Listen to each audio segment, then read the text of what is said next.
Свиньи заставляют меня чихать. Написано автором и оформлены иллюстрации Мо Уильямс. Книга из серии «Слон и Пигги» и поросенок.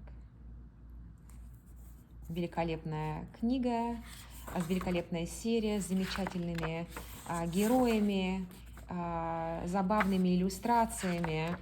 Дети читают книгу, как будто смотрят мультфильм. Слона зовут Джеральд, а поросенка зовут, где-то девочка, ее зовут Пигги. Джеральд! Джеральд смотрит на него. Что ты хочешь сегодня делать? Да? Что? Что? Мячик? Купаться? Шапочку? Апчи! Пигги полетела. Вытирает нос. У тебя все нормально? Я не знаю, Пчи! Пигги опять отлетела. Я не могу перестать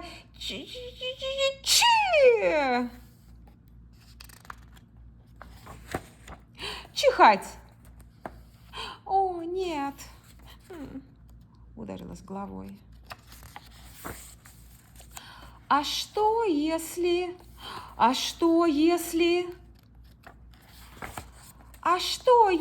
свиньи заставляют меня чихать? Апчи!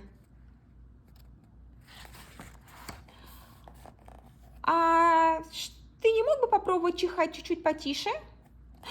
Извини. Но если свиньи заставляют меня чихать, тогда я не могу быть рядом с тобой. Тогда мы не можем быть друзьями. Тогда мы никогда не можем быть вместе.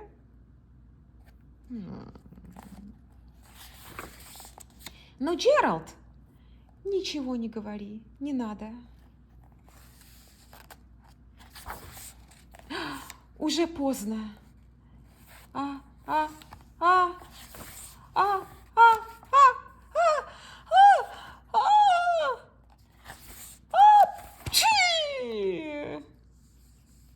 Аж Пигги одела шлем. Чу! Ну, пока. Джеральд. Доктор Кот идет, шмаргает носом. Джеральд, у тебя все хорошо?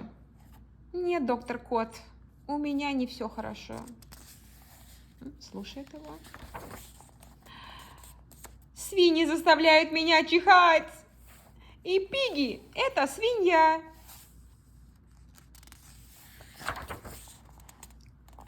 Пигги также моя лучшая подруга.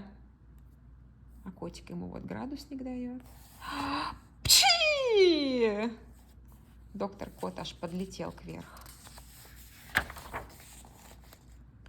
Замечательно. Теперь оказывается еще и что коты заставляют меня чихать тоже. Упал на землю, закрыл глаза. И я не думаю, что свиньи заставляют тебя чихать. И я не думаю, что кошки заставляют тебя чихать. Я думаю, что ты заболел. Заболел? Да, ты болен. Я болен! О, доктор, спасибо вам, спасибо. Пигги, Пигги, Пигги, Пигги, у меня хорошие новости для тебя. Побежал. Я заболел! Просто замечательно. Пигги тоже заболела. Вот сколько у нее салфеток валяется. Только их надо обязательно в мусорку, потому что там что, дружок? Правильно, микробы. И вот теперь Пигги сидит с грелкой на голове, с градусником, лечится. Вот такая замечательная книжка.